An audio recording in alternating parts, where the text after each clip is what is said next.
Formed in 1995, Sweden's suicidal depressive black metal band known as Silencer has left a bizarre and shocking yet fascinating legacy in the metal underground. Today we're going to be exploring some of the urban legends that have surrounded the band, namely the mysterious vocalist or entity, if we could call it that, known as Natrum, and all of the sort of crazy activities that have taken place in the legacy of Silencer. So please smash that like button for me. Please share this video in your community post. I would appreciate it, and I provide all the links in the descriptions where you can contact me, and please follow me on Instagram at Andrew Marlowe Artist. So let's get into what happened to Silencer. So Silencer is a very unique band, in particular because they only are credited with actually two musical releases. They had one rough demo as well as a full-length album known as Death Pierce Me, which actually comparable to the majority of sort of underground extreme black metal bands,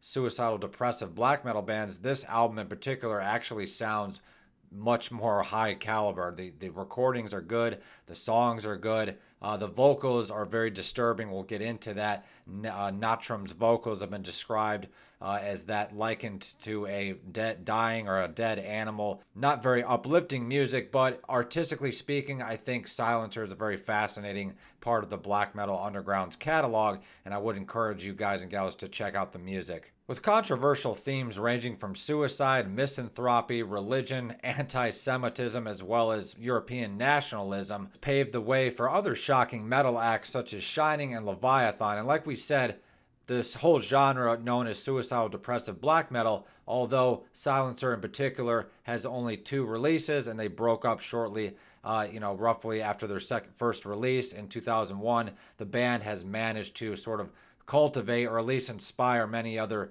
acts within the suicidal depressive black metal genre. So although they are relatively obscure in the grand scheme of things, they're not really still coming out with albums or anything like that, they definitely inspired or at least nurtured that entire genre. Now, yes, you could argue that the whole genre of suicidal depressive black metal theme could even date back to the early 90s with, bands like Burzum, so on and so forth. But in terms of the actual controversy and that inspire sort of a lot of these other bands to sort of pick up the genre of suicidal depressive black metal, I would definitely say Silencer was definitely one of the spearheads of that movement. Now, speculation does sort of persist on who the band's mastermind is. Now, obviously, most people are probably going to say the strange vocalist known as Natrum. Silencer was formed by the guitarist Andreas Casado, whom also very little is known. Both of these musicians keep a fairly low profile, probably for good reason, just to keep the mystery going. And although we're going to talk about some of the shocking things that Silencer is known for,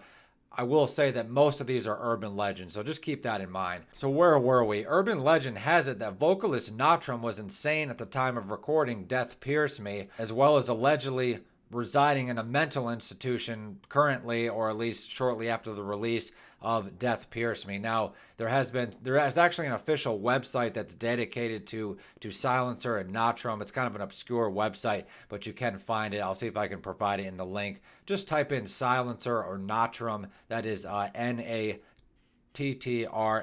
And you can find out a lot of interesting tidbits about Silencer as well as Natrum on Google, but you do have to do some deep dives on Reddit, so on and so forth. So during the recording of Death Pierce Me, Natrum allegedly self-harmed, slitting his wrist, cutting his forearms, as well as, like the picture on the thumbnail of this video, there's speculation, urban legend, that he cut off his fingers or his wrists, and that is why the vocals on Death Pierce Me actually sound so deranged, so who knows if that's true. Very shocking vocals, but unique. He almost took what Varg Vikernes was doing with the early Burzum records and almost put that into overdrive, and it just sounds completely disturbing. Not long after Death Pierce Me was actually recorded, Natrum allegedly checked into a Swedish mental institution, and not much has been heard from the vocalist Natrum since roughly around 2007, where actually the mysterious musician released an ambient solo project, so he's actually still making music, which is good news.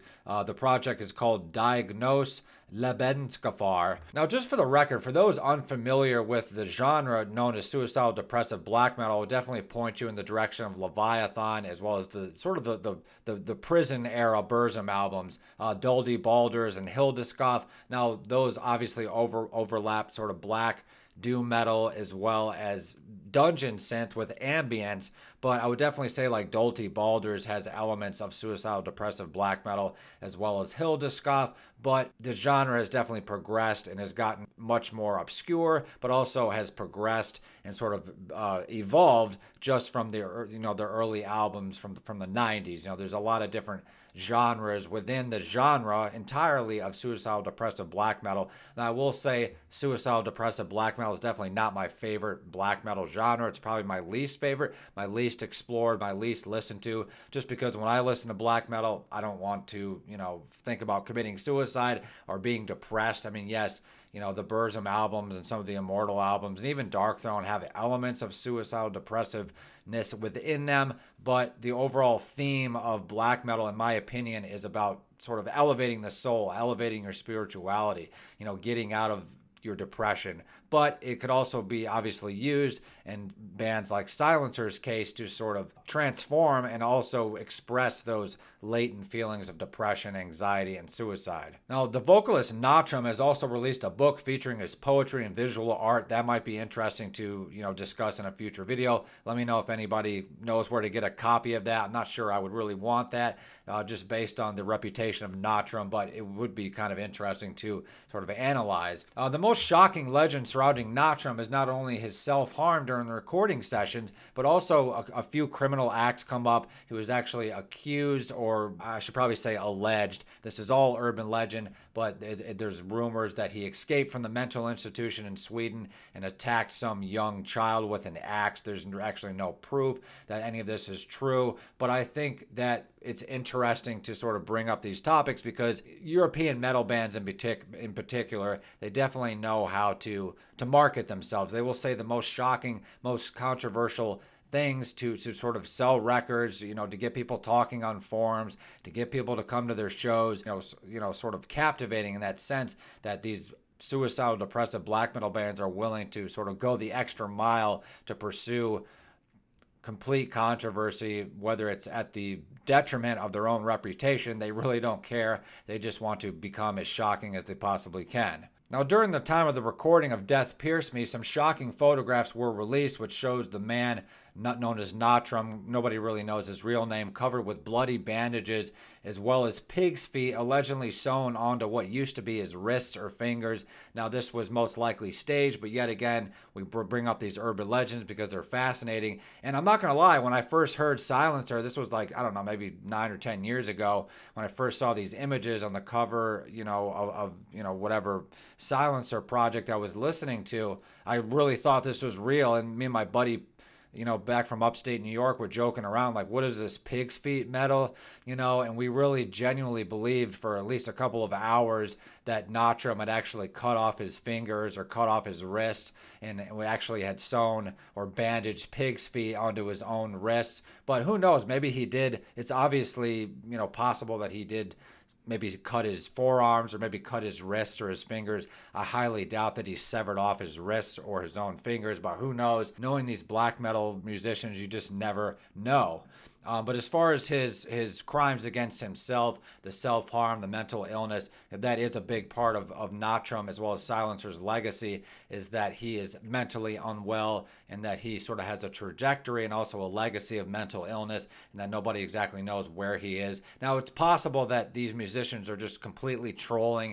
And I think that's also interesting to kind of bring up. They know how to garner listeners. They know how to garner fans because metal fans in particular are looking for the next scariest thing. What's the next scariest, act or the next scariest crime that a black metal band or a metal band can sort of commit, and sort of the genre of suicidal depressive black metal is a great vehicle for presenting shocking musicians, shocking crimes, alleged shocking crimes, right? We just did the 5 or 6 most shocking metal crimes. Make sure you guys check out that video. So I hope you guys enjoyed the legacy of Natrum and Silencer. We've probably only scratched the surface, but I think that's a good way to kind of introduce the strange and bizarre and macabre legacy of Silencer, who has a pretty large reputation in the black metal underground. Like I said, I'm not their biggest fan, but I do appreciate the artistry. I appreciate the controversy, and their debut album, Death Pierced Me, actually sounds really good.